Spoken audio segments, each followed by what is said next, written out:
Well, all of you people who have made it this far, congratulations. Because it's the last two. So David Ott is going to do the presentation on the cryptographic agility from VMware. This should be very interesting. A preview. So Matt Downey from NIAP is giving the last presentation. Please stay for the whole thing. His presentation at last year's CSFC was one of the highest rated of the thing. So just you have good things for those of you that have waited. And here's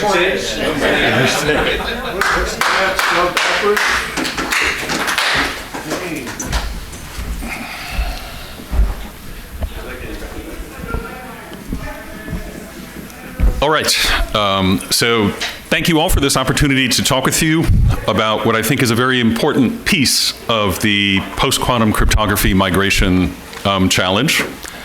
And I hope that I can convince you during the course of this half hour that, in my opinion, we're missing a whole field here.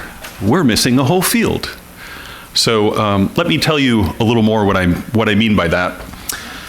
So, by the way, I'm David Ott, and I work as a senior researcher and an academic program director in the office of the CTO, VMware Research, and I'm based out of Palo Alto.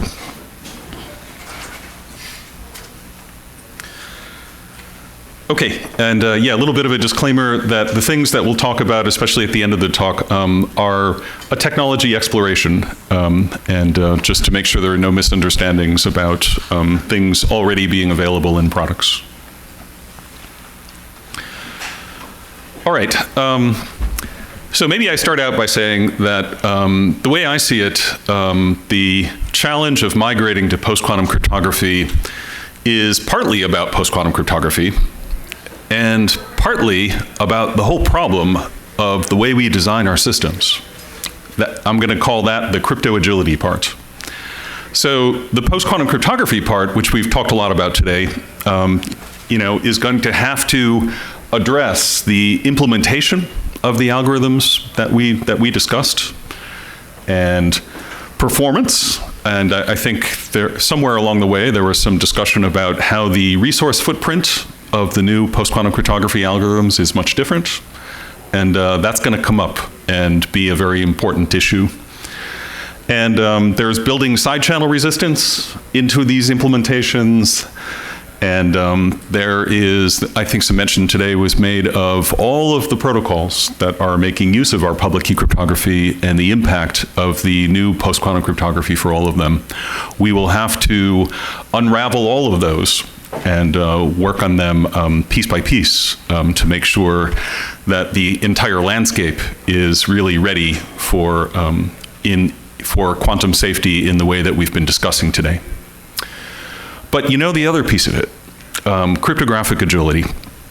So I guess you have to admit that it's not exactly the first time we've gone from one crypto algorithm to another.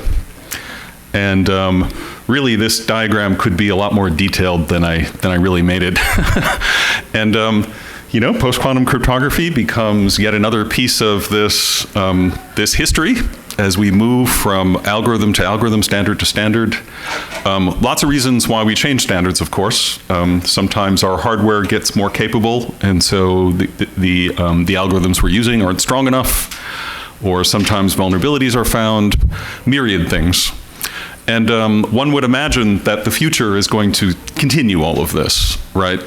So really, perhaps there's a more fundamental question we should be asking ourselves about the way we design our systems and whether our systems will be capable not only of this transition, but other transitions in the future. So cryptographic agility, the ability to reconfigure an application or system with a different cryptographic algorithm or implementation. And yeah, I guess as the schematic is trying to communicate, it's not just about moving from one algorithm to another. It's about moving the way that we've designed many of our systems to some kind of more agile framework that will support not only this transition, but other transitions in the future. And I think it was mentioned earlier on today, some of the benefits of cryptographic agility, they were really nicely listed out. I guess to echo that, it supports ongoing transition to new algorithms, updates and changes to an implementation, and back to the point that it's not just the standards that change, right? It's all of the implementations, right? It's the implementations that are hardening, that are getting more advanced, that have problems and need to be patched, and so on and so forth. So agility is also trying to set ourselves up for making those transitions within the same algorithm, but from one implementation, one imperfect implementation to a less imperfect implementation. And finally, retiring deprecated algorithms. Okay, so interestingly, I'm not the first person to use the term crypto agility, and I find that when you mention crypto agility, most people are really thinking about code libraries, right? And you're thinking to yourself, well, the way to write my application is not to hard code the crypto into it, but to make use of some kind of modularized scheme. That modularized scheme can make use of libraries. So the notion of agility here is the modularization of your software architecture and giving yourself a good way to substitute one library or one implementation of a library for another. Definitely an excellent building block, and I don't argue against that, but my notion of crypto agility, I think, is a bit broader than that, and I'll talk more about it. So let's see, a nice example of this kind of code modularity comes from OQS, and thanks very much for all the people. If anybody here has worked on the OQS, we thank you for your service in that, and the world is really appreciates your work there, and it's highly used, I think, especially in early days. But you can also think of other code schemes. There are object-based schemes like you see in Oracle, JCA, that, wrap these code libraries in objects and give you, elegant software methods to make changes from a code-based point of view from one algorithm or one library to another. So all of that is goodness. The only problem is that it doesn't seem to address the full spectrum of who is really a stakeholder in this cryptographic migration game that we're talking about. So I think that these code organization methods, these libraries, these APIs do a great job addressing how crypto providers are going to switch from one algorithm to another and to make changes, even for solution providers, that are very close to those libraries.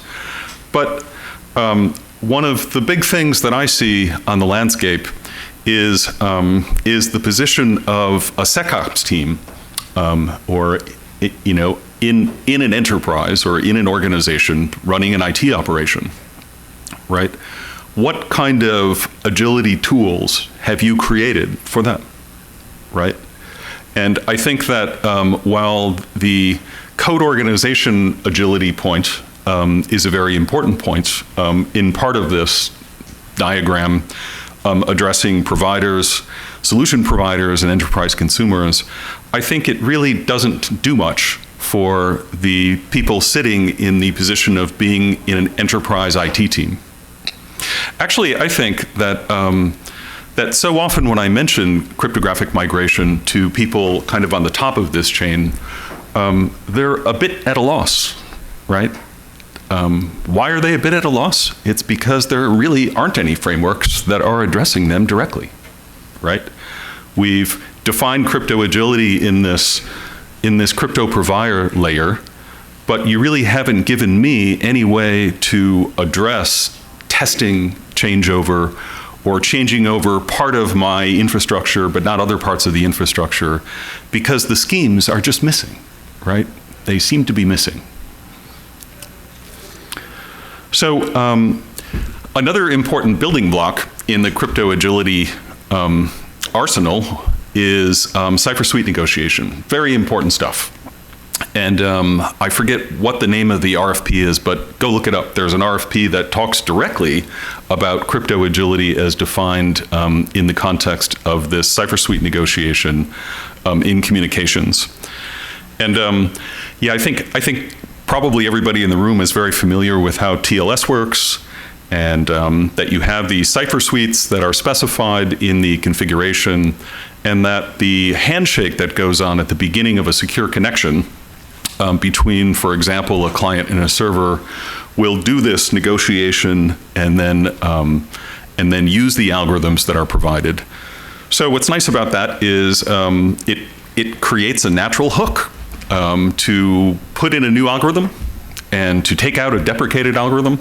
And so you can imagine that post-quantum cryptography will be fit into this scheme moving forward. I think you can probably look for the, if it hasn't already been proposed, you can look for the proposed, version of this to come up in the discussion about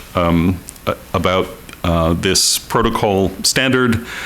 And not only that, I guess you can imagine that we incorporate hybrids in some form. I know there's a bit of discussion about how exactly we design hybrids, do we use them as composites, and so on and so forth.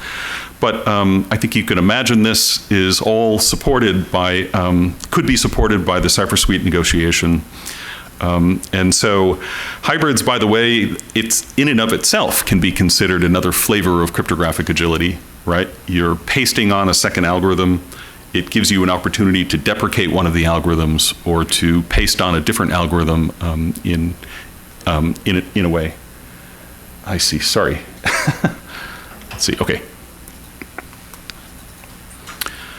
Okay, so while all of that is good, have you noticed how the computing landscape that we live in has grown up from single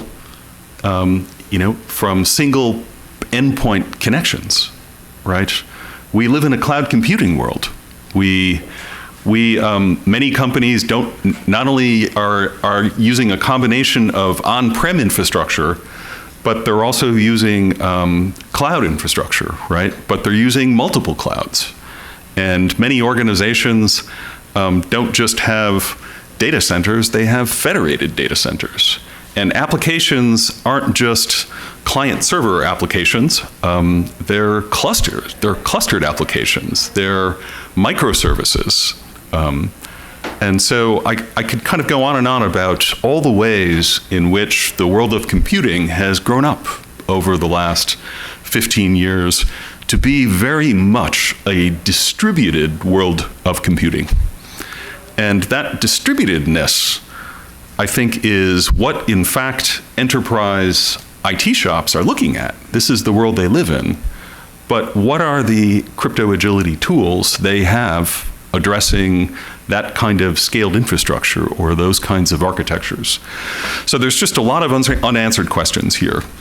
In the world of crypto agility, or in the world of these transition mechanisms, how do you address multi-point distributed secure communication protocols? Not just single endpoints, but a whole distributed, a protocol that addresses a larger distributed picture. And by the way, I realize that the fundamental building block of individual connections is of course there, right? But the challenge I'm making is that the stuff on top of that, the higher levels of abstraction that address distributed computing as we know it really are just missing the kind of frameworks or meaningful frameworks that will allow an enterprise IT team to address their infrastructure and migration within their infrastructure. So a sample of challenges. How might crypto graduate from configuration-driven to policy-driven? I think when you're talking about larger infrastructures, when you're talking about multiple applications, in fact, many enterprises commonly run, a couple thousand sourced applications from the ISVs addressing various parts of their their needs. How do you do orchestrated management? How do you do orchestrated migration?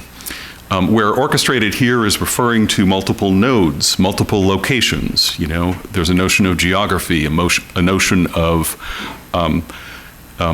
multiple endpoints. In the virtualization world, you have virtual machines, you have containers. Applications are deployed using various kinds of software architectures, virtualized software architectures. Do we have agility schemes that address any of this? I think in a lot of ways it hasn't been kind of reined in and organized in the way that it really should be. So I guess to sort of summarize a little bit, I'm saying that we have some nice notions of cryptographic agility. We have nice building block notions that have served us well from early days. And some of those are code modularity, cipher suite negotiation, the use of hybrids, and that can be applied to both communications, chems, as well as certificates. There was a very nice discussion about that earlier. But do we really have agility schemes that address the enterprise stakeholder that I'm pointing out as a key problem? And have we really identified complex infrastructure? What to do within a complex infrastructure to migrate from one cryptographic scheme to another? By the way, what do we do with legacy applications? That's a real problem. We were talking earlier, is the only thing you can do about a legacy application call the vendor and ask about it? Is that really the only thing we can possibly do in computer science in 2023? It seems like there should be schemes that allow us to address these things in meaningful ways. And then modern applications, the kind of thing I was describing where applications have been divided into microservices and interact in complex ways in order to deliver services. They're often associated with cloud-based service models. So, by the way, maybe just a bit of mention that all of this is complicated, of course, by the new footprint that I mentioned, that will really require, lots of testing and to see what really happens in these more highly abstracted contexts, as well as the whole problem of management of hybrids. It's easy for us to describe hybrids in an abstract way, but it's another thing to look at whether the software stacks that are actually being used in many operating systems, many libraries, are really ready for managing multiple keys and for incorporating hybrids. So there's a lot of work to be done to sort this out. Okay, so within my organization, the Office of the CTO at VMware, we've been doing a technology exploration that we call Project Newcastle to see what some of this stuff would look like let's see, as an exploration and as a prototype. So one thing that we've been talking a lot about is how exactly cryptography is packaged with an application. And traditionally, cryptography libraries are simply statically linked. They're compiled into the application, and that's the way it works. But the only problem with that is that now you have to release multiple versions of the application in order to make any kind of changes. And so that is what we've been doing. But it becomes complicated for many reasons, and the deployment model I think is a sore spot. But I also think, once again, the enterprise control over the whole thing isn't there. So it fails to deliver a model that gives an enterprise any control over the applications that they're using. So one of the things that we've thought about is whether or not we should be thinking more deeply about decoupling cryptographic services directly from the application.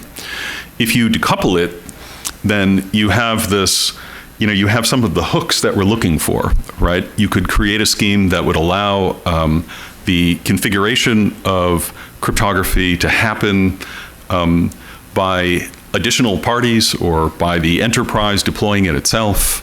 It could still be controlled by the software vendor themselves, but you could have a third. You could also have like third-party configurations or third-party auditing as well as part of this scheme.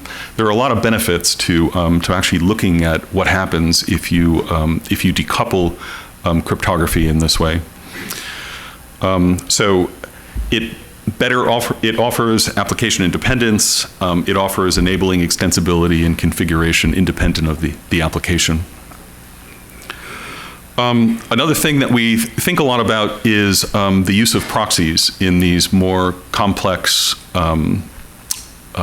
distributed scenarios, right? So you're thinking more carefully about protecting your data as it flows across the production network, or as it flows across the broadcast wireless medium, right? And so in that problem, it's possible to place proxies at just the right points, and then to bundle the applications. Remember, back to the problem of how many applications you have, right? And whether many of those applications are legacy applications. The use of proxies, could be a nice way to roll out in early days quantum protection before each individual application or each individual protocol that is making use of that pipe eventually supports quantum safe cryptography. So I think there's really something to be said for leveraging proxies and the kind of management hooks that they give you in the process. Okay, so some of the things we're going for in Project Newcastle, I've kind of mentioned, but let me just go through the list quick. One is cryptography observability. So I think we heard earlier on today that surprise, surprise. Inventorying cryptography in your organization turns out to be a lot harder than you think it is, right?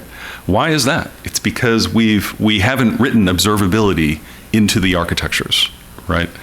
So if we do cryptographic agility, I think that writing a new sort of generation of observability into the way it's being done would be really helpful and would allow, among other things, auditing, right?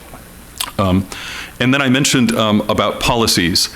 As the unit of infrastructure over which you're doing the transition gets larger, it becomes not just a game of individual configurations, but a game of more abstract policies that then are translated to individual configurations. So I think that, like a lot of things in security, when you're talking about larger units of infrastructure, that introducing some notion of policy becomes sort of a necessary way to abstract what you're trying to do. And then you have translational elements that will put that policy in practice. All right, and of course, automation is needed. Automation might follow from the policies and is part and parcel with observability, and then support for post-quantum cryptography, and then auditing and attestation of cryptographic compliance, right? So hopefully we create a scheme that makes, that sort of in its native form supports attestation and auditing.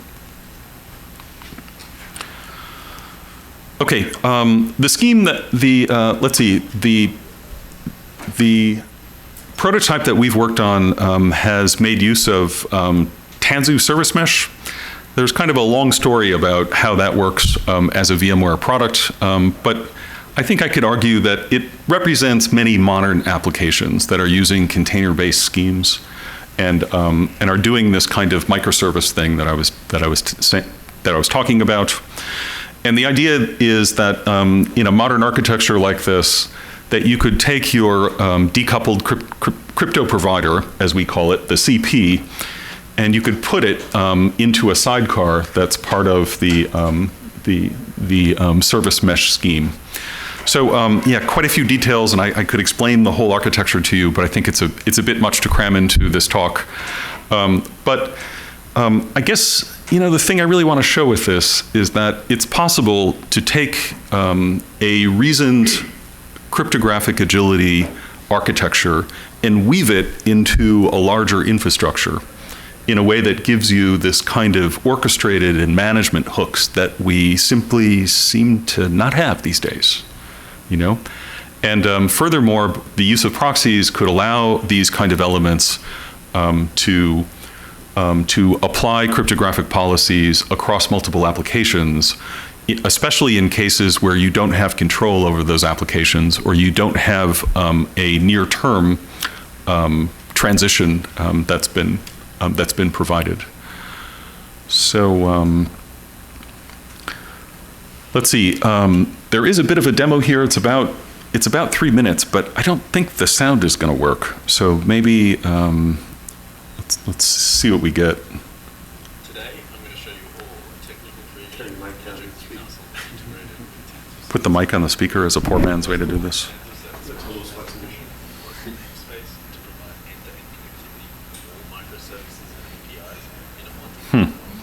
Yeah, I guess I don't quite know what to say. Maybe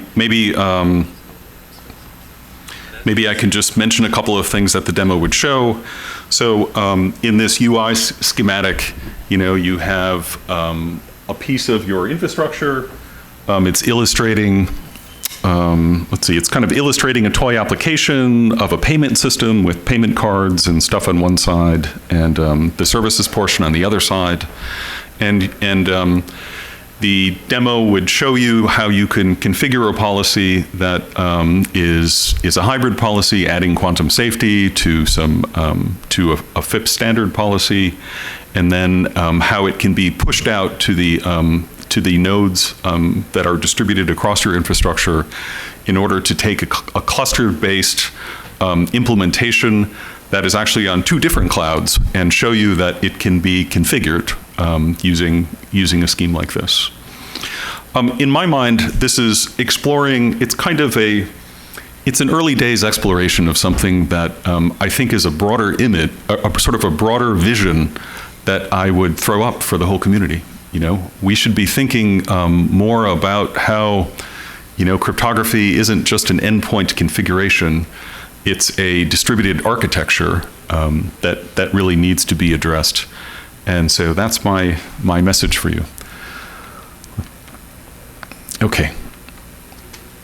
Let's see. So I guess to finish off here then, we talked about crypto agility being a key technology that is going to make the migration to post-quantum cryptography possible. It allows you to reconfigure your cryptography, and something that we need in an ongoing way. It becomes an important building block to the way that we create systems generally. And there are a lot of different agility challenges, complex infrastructures, legacy applications, modern applications, and by the way, how you secure all of this, right? Which I think will be hard, but doable. How do we secure our distributed applications anyway, right? And the key insight that I'm hoping I can leave with you is that our existing notions of cryptographic agility don't do enough to bridge the gap between the building blocks as we know them and then the highly scaled and distributed infrastructures that we actually operate. And so I would love to see more attention by the industry and the research community into filling these gaps and to more directly addressing what enterprise operators really need at their disposal, really need embedded into their dashboard of how security operates in their organization. Okay, I'm open for questions.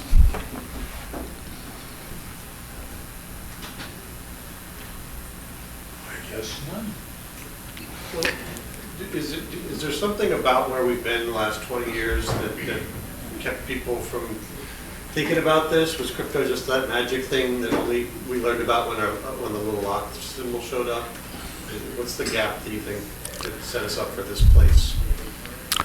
The gap.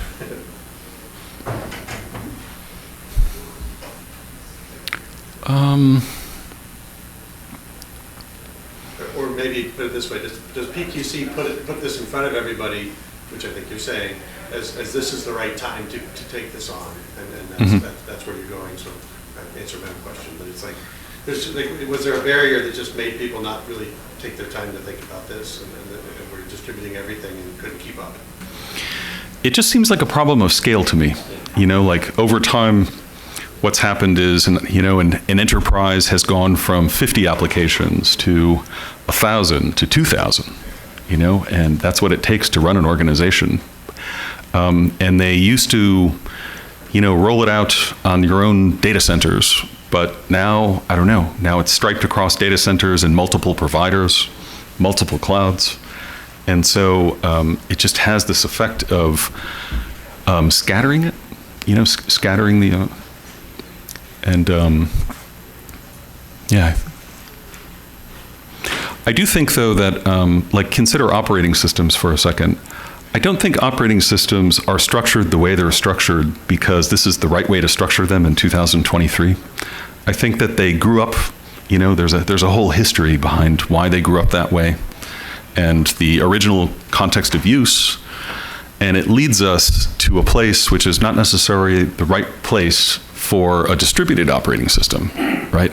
Were they really intended to be distributed operating systems with, with policy-based configuration hooks? I think all of that, in some ways, it sort of begs the question whether a lot of the building blocks we have really should be redesigned. And I guess in some ways, cloud providers are doing that. It's just that they reserve their methods for their own clouds, right? And they're not shared across. So I guess part of this becomes, what kind of open schemes would address the broader industry in a shared way? Yeah. Okay. Thank you.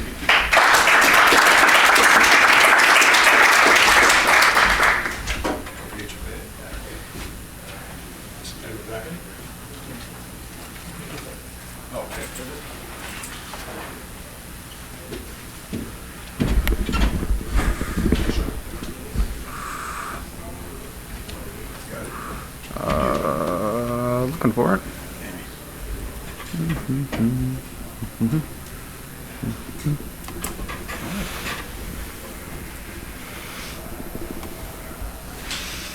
So last presentation of the day, Matt Downey is on the NIAP's implementation of what we've been talking about all day.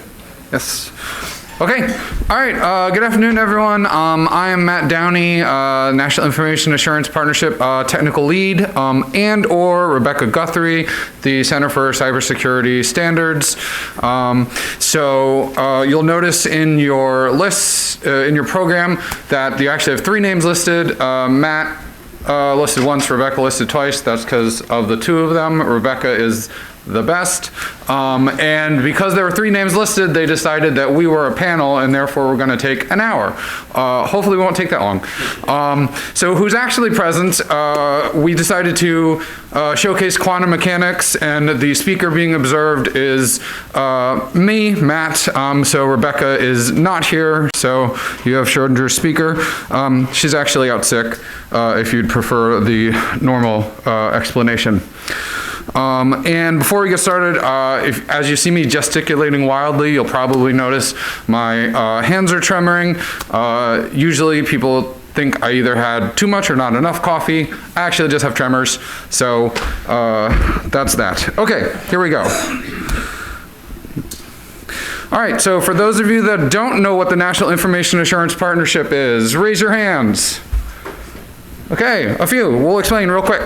So, National Information Assurance Partnership, we have a three-part mission. The first is to oversee the evaluation of commercial IT security products so that they can be used in national security systems. We use that through the course of third-party private labs that are certified to perform evaluations on our behalf. They are accredited through NIST, so thanks all the NIST speakers who I think left. So Oh, you're right there. Okay, excellent. Dustin left. Yes, Dustin left. Okay. And how they are evaluated is against protection profiles. So that's the set of security requirements that are specific to each technology, but they are vendor agnostic. And they focus on a threat-based approach on the security functional requirements. And we develop those through technical communities that are open to the public. So we have industry, academia, other government partners, whether they're within the US or foreign, to develop and maintain those. And we also serve as the US representative to the 31 nation International Common Criteria Recognition Arrangement, where we all evaluate products and agree to do so in a similar way, so you can reduce the number of times that you are having to evaluate and get your product certified.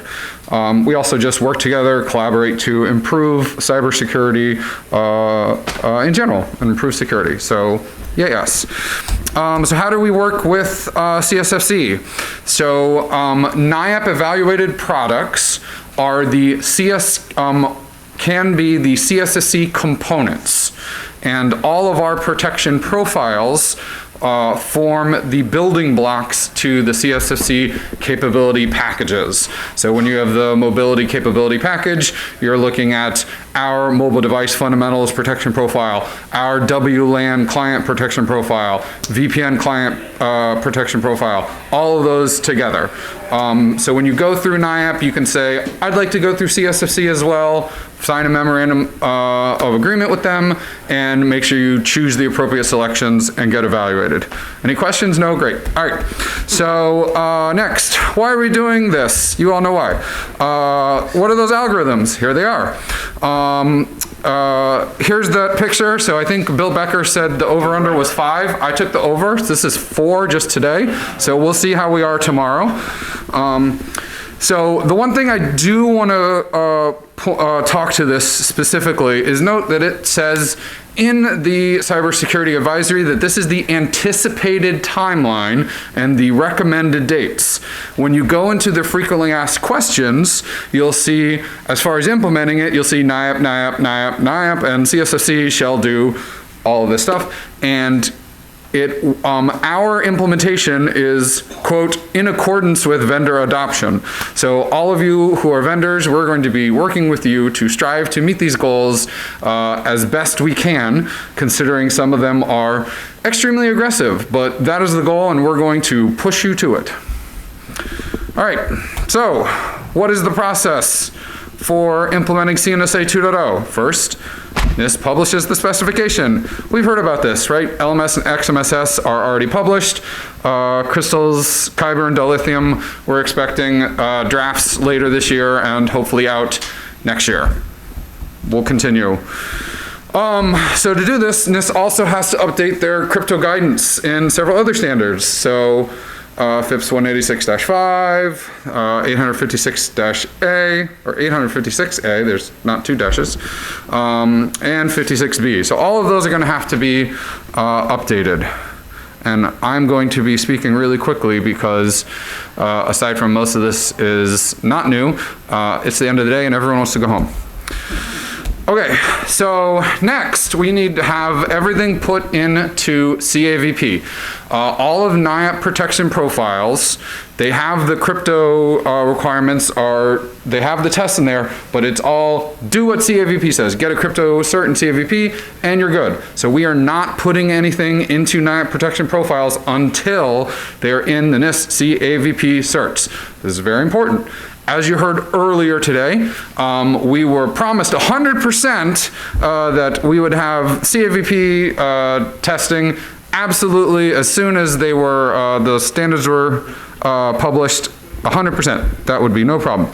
So that's what we're hoping, but there might be a little bit of lag time and we're gonna try and implement it after we have it in CAVP. So that way if you're coming through, you can actually get it tested. And our NIAP policy letter 5 talks a little bit about crypto requirements and why we do CAVP, and you need a cert. You can go read it in all its glory and all of the multiple addenda to explain it. So we link to it all, and of course, as everyone else's slides, they'll be available following the end of the conference. All right, so then the fun part.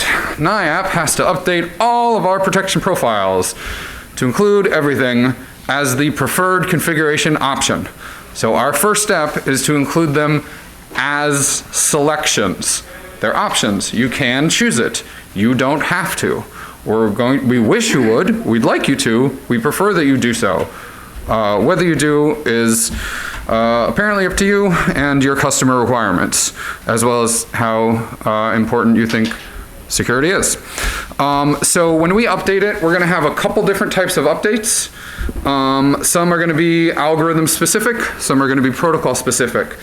As we get into these slides, I should point out, because Rebecca is not here, you are getting me, the person who is not worked for the Center for Cybersecurity Standards. So afterwards, if you have questions about some of this or want to point out how I mangled this, I will happily refer you to Rebecca and get you an answer.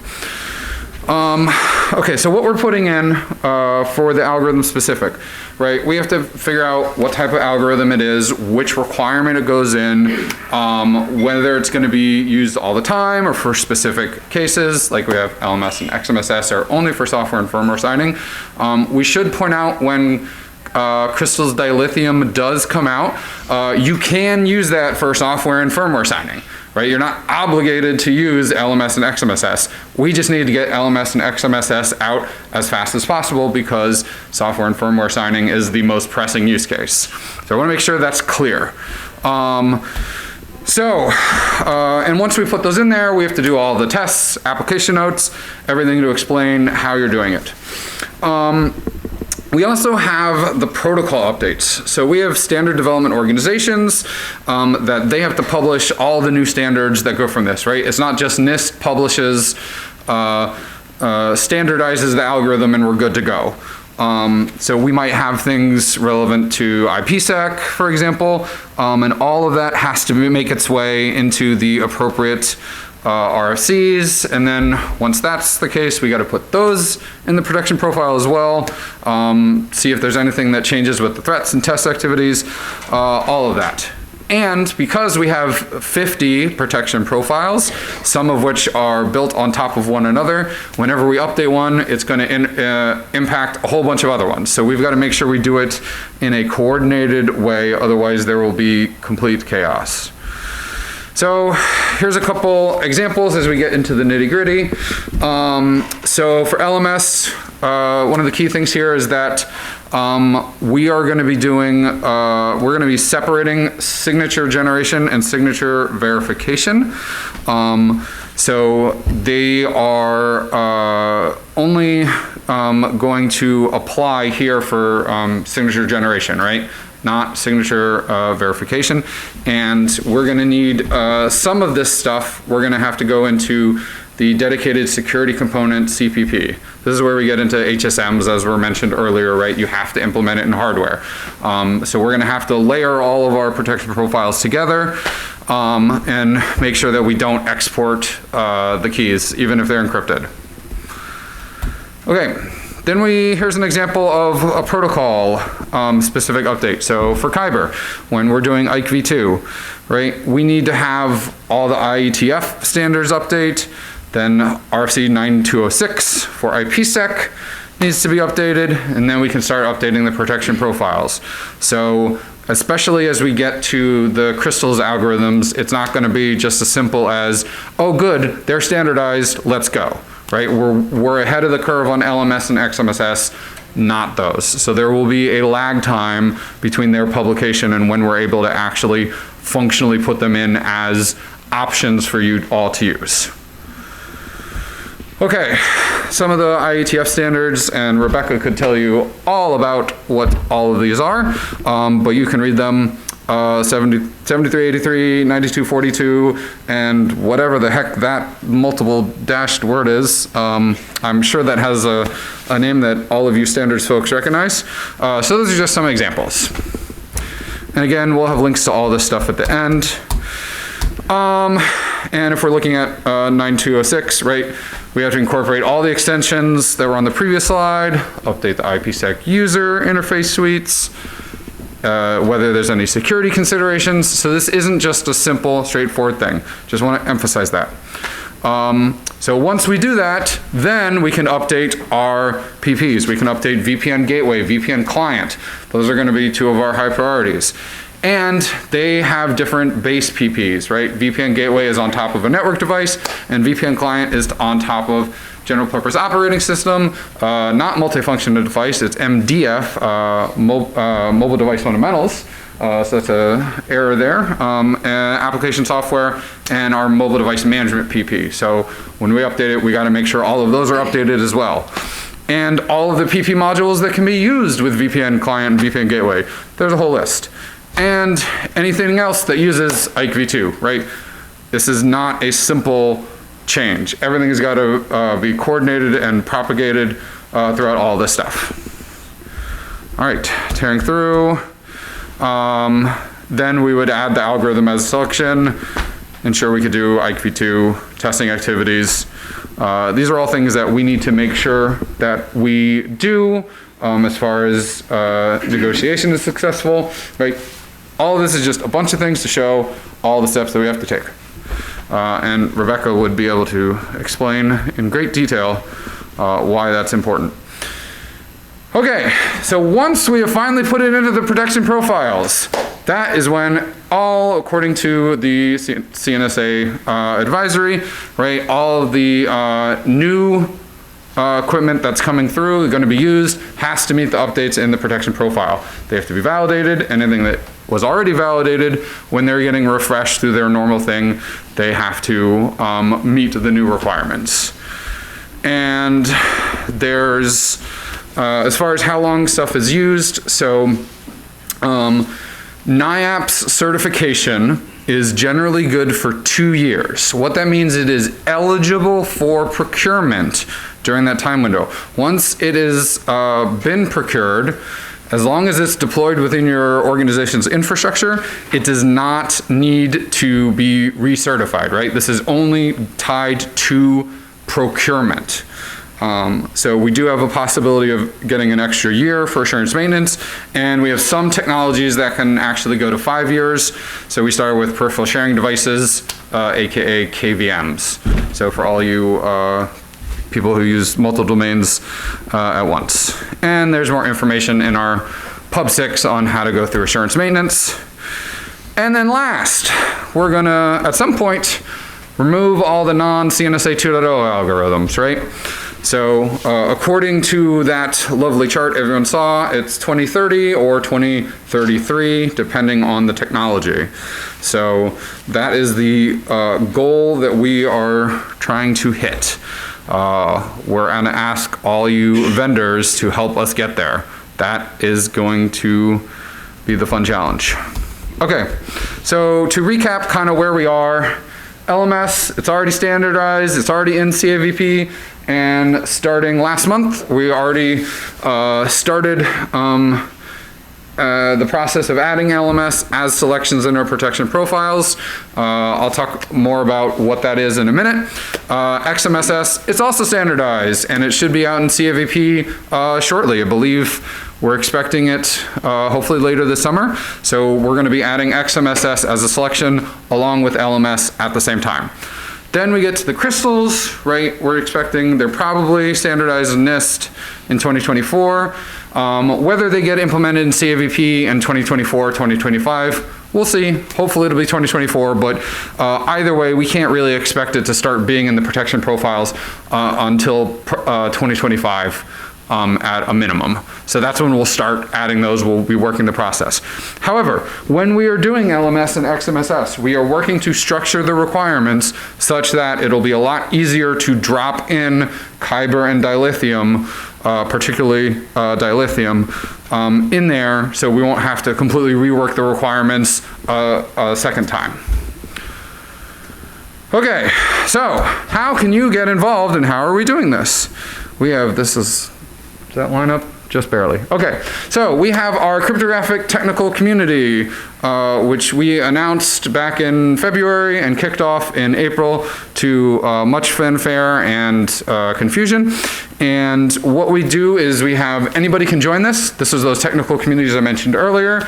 So if you want to be a part of this, whether that's to attend the meetings and hear the two leads, which are Rebecca and myself, talk and work with you to get the requirements and tests written correctly, or if you just want to see what the notes are and when they come out, comment on them, or just get in advance, any of that's great.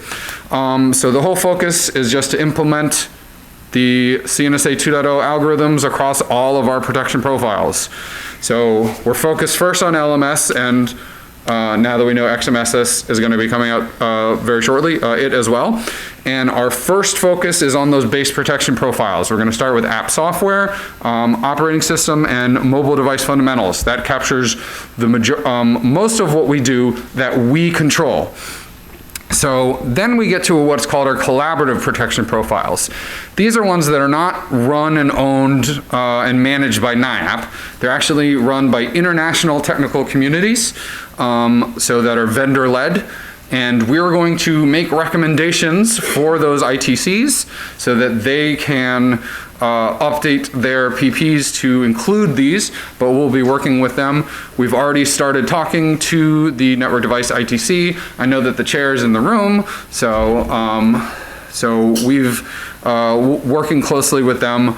One of the key things we're going to have to do is rely on the dedicated security component CPP to do the HSM hardware stuff that we need for LMS and XMSS, right? That's going to be one of the tricky things. So there's going to be a lot of coordination and see how they all work. And then we're going to add Kyber and dilithium. So the TC is open to everybody.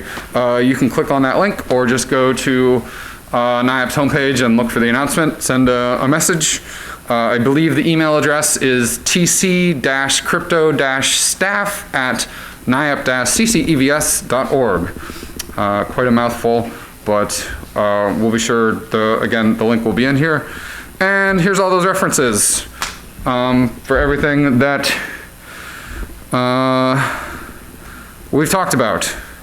So that concludes this portion. I will say that last year when I gave a NIAP overview, I had a 30-minute presentation that was actually only 10 minutes, and then I took 20 minutes of questions and then spent my entire lunch period answering more questions. So I will point out that tomorrow in the Ask the CSFC PMO, I'm going to be up there also taking questions. So if you want to get out early, you are welcome to ask your questions tomorrow. You can also just always send them to us. I'm happy to take questions. Also be afterwards if you don't want to do it in front of everybody. I live in Alexandria, so it's not hard for me to get anywhere, but I know several of you live in Maryland and you want to leave. So that's all that I have. I'll take any questions. What do you got? Yes. No, please. You may have mentioned this, you're talking about that, but Yes. protection profiles, I recall my common criteria correctly, is they have threats, assumptions, and something else. Who comes up with those? Yeah, okay, so the question is protection profiles have threats, assumptions, and something else, and who comes up with those? So we do have threats that talk about for the specific technology as well as assumptions. Each one of the threats is mapped to a security objective, which says how you mitigate it, and each assumption is mapped to a requirement for the operational environment to explain to make sure you are meeting that assumption. And then the security objective is then tied to specific security functional requirements that says you must perform this function to be evaluated, and then the test to say you must meet these tests to prove that you perform this function to prove you mitigate the threat.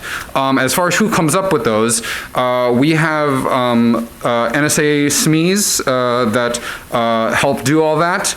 However, we also come up with those within the technical communities, so we will certainly provide a draft and say this is what we think they are, and get comment, and they frequently change based off of the input of all of the experts that we have. So starts with the NSA SMEs, and then gets input from the technical community members. Okay, there was a question back there. I just wanted to confirm my understanding. You believe that you're going to be able to have protection profiles for the DoD, I'll call it DoD CNSA, which is the crystals, and then here by 2025.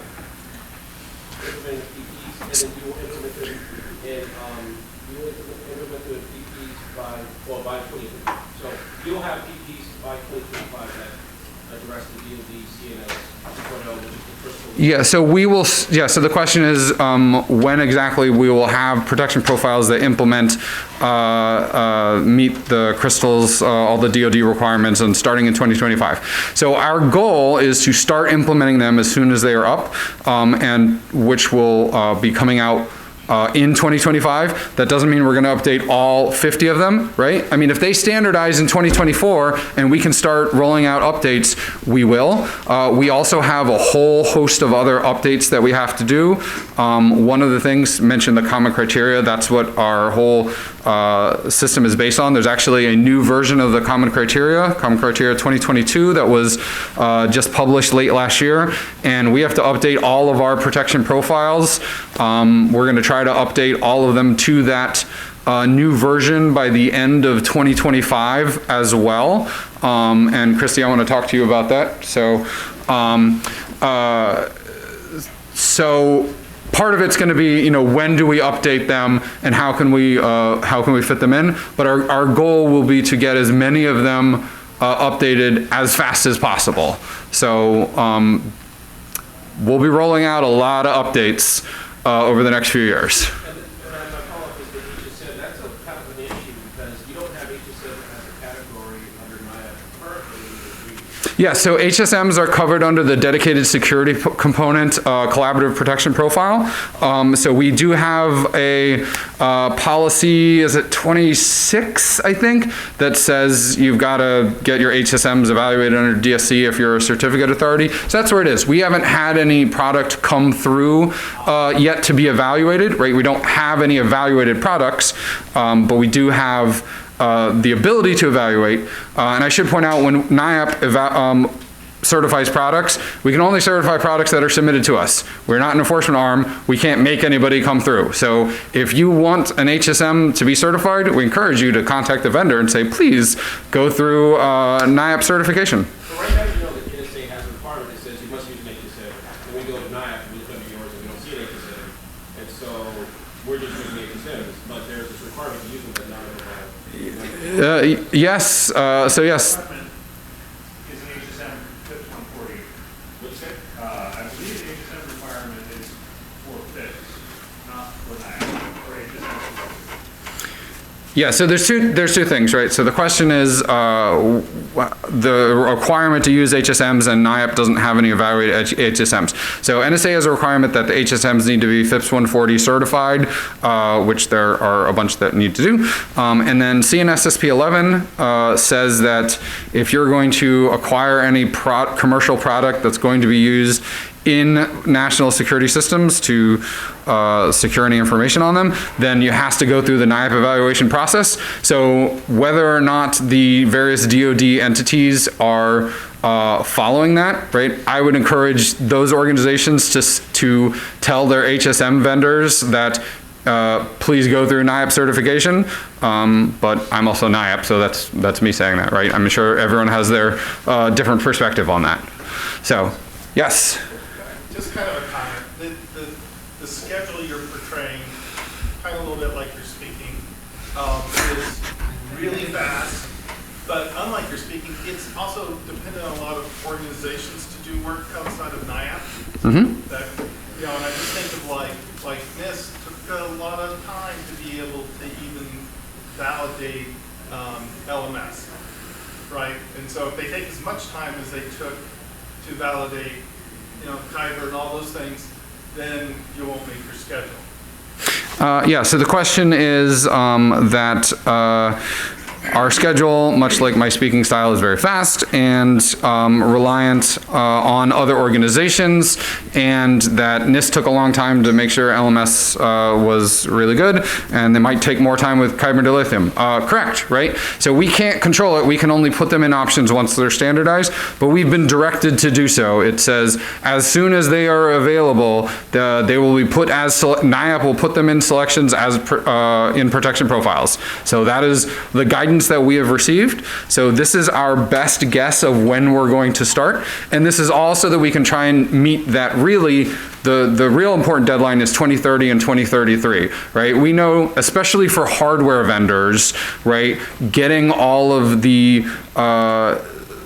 algorithms implemented is not going to be a trivial task. It's a little easier for software vendors because hardware vendors have a cycle where they've, we were talking to somebody in November and they said, hey, last week I already ordered the next 3 years, 3 years from now, all of our hardware stuff, all the modules that we're using. So none of them are going to use any of this. So I can't meet any of these preferred deadlines, right? 100%. That's why we just need to try to get it in as fast as possible so that everyone can meet these requirements. And again, the only thing that we have said is when we are putting them in as requirements, you'll notice I never said NIAP is going to make them mandatory on day X, right?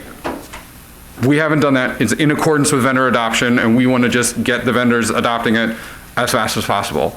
So we'll be working with CSFC on when we're going to require it. Whether CSFC requires it before NIAP is a possibility. So, right, because we certainly have selections as NIAP that don't meet CSSC, right? CSSC is all classified. NIAP, even though we say National Security Systems is classified, right? It's not, right? It's those things, anything that has, FOUO, all of that stuff, right? That's where we're looking at the National Security Systems. So it is a little bit bigger than that. So whether we align or not with CSSC, we'll see. We just need to put it as an option as soon as possible and get everybody moving in that direction for all the reasons that quantum computing needs to be addressed now. Okay, what other questions? 2, 1. Okay, thanks, good night, and have a good rest of your day. I'll be around if you want to talk, or tomorrow. Okay, thanks, bye. Thank you.